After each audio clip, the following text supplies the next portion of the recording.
Здравствуйте, друзья! В эфире Геоэнергетика Инфо. С вами Радайкин Максим. И я, Борис Марсенкевич, всем добрый день. Блэкаут в Берлине. Порядка 50 тысяч домовладений остались без света и тепла в результате диверсии поджога кабельного моста. Экоактивисты уже заявили, что таким образом борются против ископаемой энергетики. Борис Леонидович, пожалуйста, поясните нам, как это так вот просто в столице европейского государства после сгорания одного энергомоста целый район просто остается без света, и его уже который день не могут подключить. Ну, тут у меня, собственно говоря, ровно один вопрос. Кто из нас двоих должен рассказывать? Я или бывший сотрудник городской управы города Подольска? Давайте по порядку, что произошло. Вроде бы немецкие газеты перестали разгонять панику, пошла нормальная информация. Инцидент произошел утром, в субботу, 3 января 2026 года. Система вывода ТЭЦ в Лихтерфельде, я извиняюсь за свой немецкий, вывод мощности и ввод в район, который пострадал, почему-то осуществлялся ровно по одному кабельному мосту, который, собственно говоря, и сгорел. Не так важно, какие там активисты, мы говорим о муниципальном происшествии, достаточно тяжелом. Изначально затронуло порядка 45 тысяч домохозяйств. Я не знаю, что такое в немецком языке домохозяйство, квартиры, отдельные дома, домохозяйство. И порядка 2200 компаний. Ну, наверное, на русский это можно перевести. Порядка 45 тысяч квартир, все-таки это город. И 2200, видимо, это муниципальные какие-то учреждения, магазины, школы, больницы и так далее, и так далее. На день сегодняшний, на 6 января, вот когда мы с вами записываем, без питания остаются приблизительно 24 700 домохозяйств и порядка 1120 предприятий. Э, Электростанция муниципальная, то есть здесь жаловаться не на кого, что какой-то там владелец что-то неправильно сделал. Все городское. Вот городские власти обещают, что до конца дня 8 января будет полностью все восстановлено. Вот как-то так. То, с чего, то, что мы имеем в виду. Э, Выведены из строя высоковольтные кабели, то есть вход в район осуществляется через одну точку. Нет никаких кольцевых соединений с тем, чтобы запитать через другие подстанции. Вот ровно через одну. В нее сейчас, в эту подстанцию питание просто не приходит.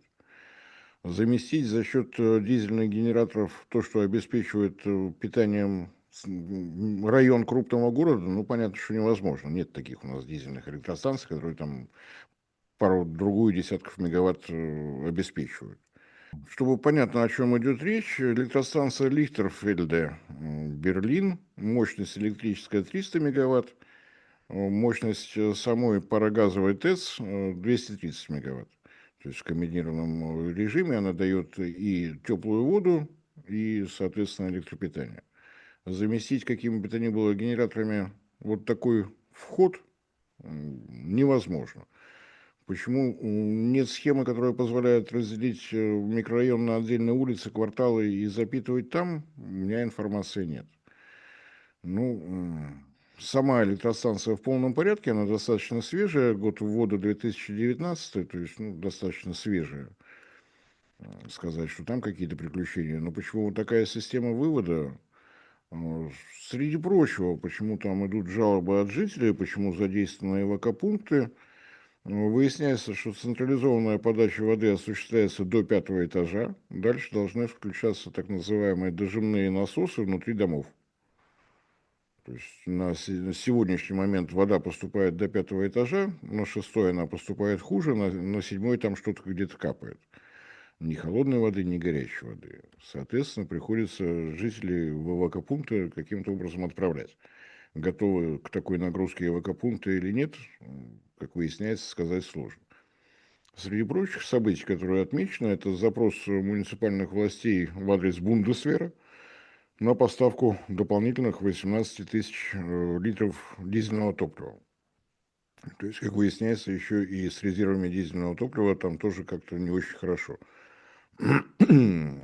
Запитка идет по обычной схеме, то есть сначала Первая категория, водоканал, водоотведение, дальше социальные службы и так далее, и так далее. То есть с какой скоростью они с этим справятся. Ну, на мой взгляд, ситуация изначально очень похожа на то, что произошло в Подольске.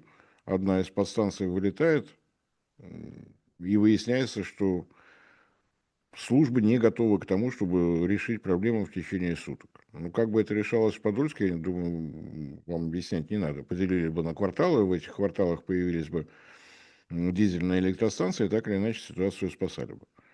Но выясняется, что, допустим, вот в этих домах высотных, где вода нужна на верхние этажи, внешнего ввода нет для электропитания. То есть насос есть, но он должен быть запитан только через придомовую подстанцию 400-вольтовую.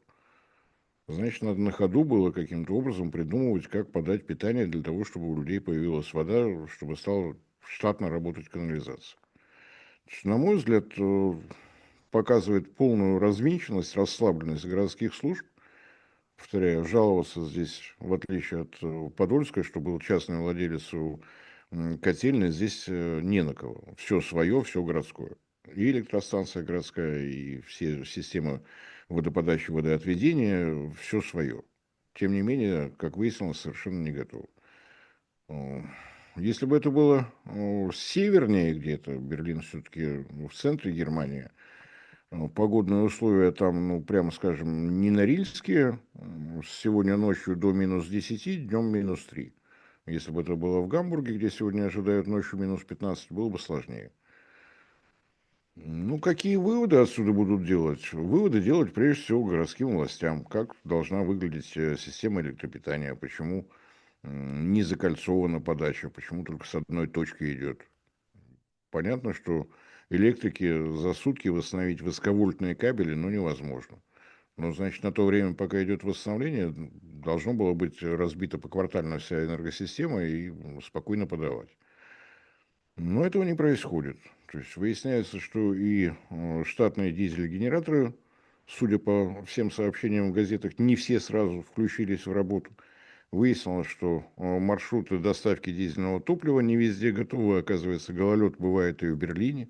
Оказывается, с тяжелым машинам надо как-то все это аккуратнее подготовить. Так что, ну, с учетом того, что не самые большие морозы, с учетом того, что продержаться надо трое суток, ну, на мой взгляд, это будем считать вот такие учения, которые в обычных случаях у нас в России проводят летом, в Берлине решили провести зимой. Я очень надеюсь, что человеческих жертв при этом не будет. Какие выводы сделают, во-первых, власти столицы Германии, и будет ли проведена дополнительная проверка, ну, по меньшей мере, в северных провинциях, или как они у них там называются, в северных землях, где-то в горных районах, что у них там с электрическим питанием, не выяснилось ли там, что какой-нибудь один упавший столб обесточит 3-4 деревни. Ну, что сказать, расслабляться не надо. Слово «орднунг» в немецком словаре надо поискать. Ну, конечно, как есть два крайних варианта. Первый вариант — каким-то образом договориться с руководством Московской области вообще и с руководителем городского округа Подольск в частности, чтобы он приехал и дал им инструкции за пару недель. Это один вариант. Второй вариант, для того, чтобы понимать, что такое резервное энергообеспечение, резервное обеспечение горячей водой, надо слетать на недельку, ну, куда-нибудь в Норильск и выяснить, что даже нормативы, те, которые действуют для европейской части России, не менее 25% резервных мощностей, тоже придумано не просто так. Мне кажется, что вот эта зеленая увлеченность, я не исключаю, что, допустим, расслабленность городских властей связана с тем, что у населения есть всевозможные балконные солнечные панели, что за них волноваться, у них и так все есть.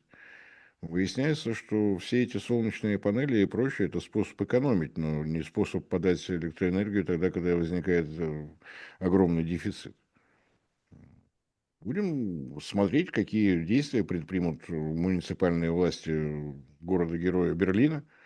Если нет, ну, будем наблюдать, что будет следующей зимой. Так что как-то так. Ну, Если посмотреть на сайт водоканала, отдельное спасибо, конечно, что у нас появились приличные переводчики. Затронуты 3 крупные канализационные насосные станции, 8 мелких. Крупные удалось запитать от резервного питания сразу, с мелкими не очень хорошо получилось, но направленная синизационная машина с тем, чтобы проблему снять. Вроде бы снять удалось. Вода, канализация работают. Так, для того, чтобы совсем уж детально проводить анализ, мне этого делать не хочется. Для этого в Берлине муниципальные власти есть, пусть смотрят поквартально, пусть изучают.